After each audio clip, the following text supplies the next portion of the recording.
Hello everyone, let's get geeky. I'm your host Kayla, and today we are going to be talking about the Venom movie. Yes, this is a movie review. No, I am not going to spoil everything for you. I am, however, going to talk about the origin story, which is not how it should be. So, first off, I do want to mention my history with the character. So, growing up, I watched Spider-Man the animated series. It was my favorite show. I used to get the toys for Christmas and things like that. And Venom was always my favorite bad guy. He was terrifying as a kid. And I think maybe that's why I liked him, because I was always drawn to horror movies and things like that. And he was scary. He was genuinely terrifying as a child. And as an adult, I delved into the comics, and I really got more into Venom Space Knight, and then I kind of drifted to Carnage and things like that. And so, for me, when I heard this movie was announced, I was worried. And, I mean, rightfully so, to be honest, because I was worried what kind of liberties they were going to take with it, and how they were going to justify certain things without including, oh, I don't know, Spider-Man.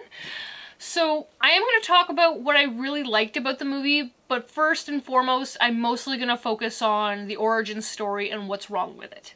Venom is introduced in the Spider-Man franchise, and he bonds with Spider-Man. Spider-Man rejects him because Venom is not a Boy Scout. He is a darker character, and Peter Parker doesn't want to have anything to do with him.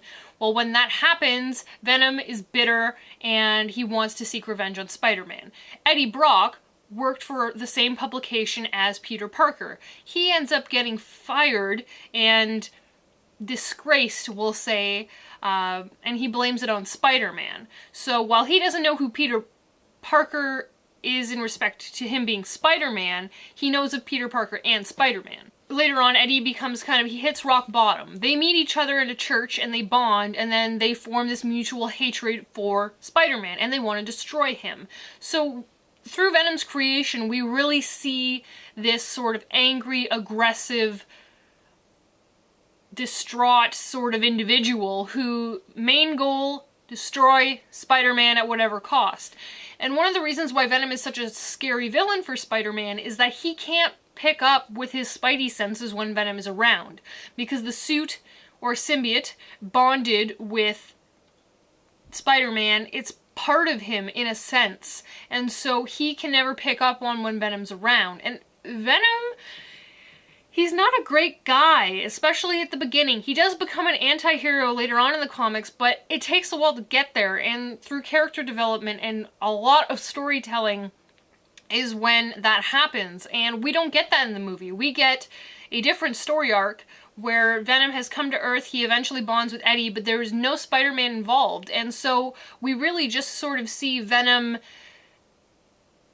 kind of be the anti-hero right away, and the way they set up the storytelling for Eddie is that, for me personally, I felt they were trying a little bit hard for you to gain sympathy for Eddie. I'm Eddie Brock. I'm a reporter. And I get it. I felt it. At the same time, it wasn't the way it should have been. But taking that with a grain of salt, you know, maybe it's an alternate universe. We'll go with that. That is sort of what my prerogative was on that. The other thing, lore-wise, that was frustrating, because now they've screwed up another story arc, is that the main villain is Riot. And Riot, for those of you who don't know, is a symbiote, and he's supposed to be Venom's spawn. That is not what is indicated in the movie whatsoever, so that story arc is all confused now. Not to say that they would ever do one, maybe there won't be another Venom movie. Pretty sure there's going to be one, though. But regardless, that story arc's kind of ruined. What are they going to do when they introduce Peter Parker and Spider-Man? Is Spider-Man going to be able to sense Venom? Is Spider-Man even going to show up? Maybe he won't. Maybe in this universe, Spider-Man and Venom never interact. Who knows? But the plot points are a little twisted, okay? So, grain of salt with that. I will say that Venom's personality is very on point, and the banter between Eddie and Venom is great. It was thoroughly enjoyable throughout the whole movie, so they got that really right. And the graphics were phenomenal as well. I am glad it took this long to make a Venom movie, only because, and we don't count the Tobey Maguire Spider-Man 3. We don't count that one at all. But the visual graphics are so good, and even though it's CGI and you know it's technically not real, it looks real and it's believable and creepy and great. In terms of the rating, I was really worried when they said they were pushing for a mature rating, but then it only got a PG-13. When you think about it, Venom was introduced in a comic book and in an animated series as well. Again, my experience was with the animated series first. And so for that, it wasn't designed to be really dark and gritty and gory or anything like that. We see it a little more in later comics. Carnage is especially prevalent for that, but it's not something that really affected the movie. So you don't get any gore. Big deal. You still get that he eats people. That's the thing. So we will eat both your arms and then both of your legs, and then we will eat your face right up your head. You still understand that Venom is this dark entity, and I don't think they ruined that at all with the rating. I think it was good because now it exposes, you know, younger viewers to a character that if it was a mature movie, they wouldn't have seen, or it would have taken them longer to see. I don't know. Anyways, most, you know, they wouldn't have been able to go into the movie, we'll say. But yeah, the rating really didn't affect how I viewed the movie. The last thing I want to talk about is the action before I kind of recap. So the action was really good. Some fight scenes went on a little bit long. There's a drone sequence. If you see the movie or you've seen it, you probably get what I'm hinting at here. In conclusion, I went into the movie thinking I was gonna hate it. Like, I went in thinking, all right, let's do this. Let's hope for the best, but it's not gonna be good. And honestly, it was good. I could understand how someone who's going in not knowing Venom is gonna love it. That I totally understand.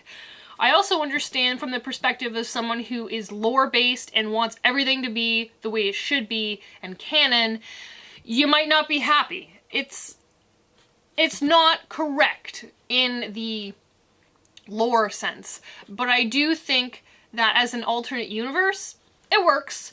They're gonna have to try to explain some things later on down the road if they decide to make it a longer, lengthier project, we'll say. So if there's a second one, which I believe there will be, or a third one, it'll be interesting to see how things play out. I'm worried about what they're gonna do to the Carnage story, because Carnage is a key element to Venom.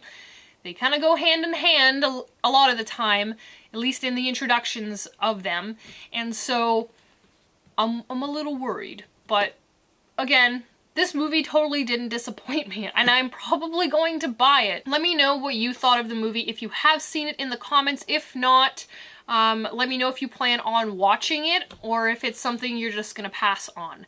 I am probably going to do a dedicated lore video for Venom specifically, and then probably later on Carnage, just because, like I said, they kind of go hand in hand, but that's going to be at a later time. Alright, thanks for sticking with me, and I'll see you next time. Bye.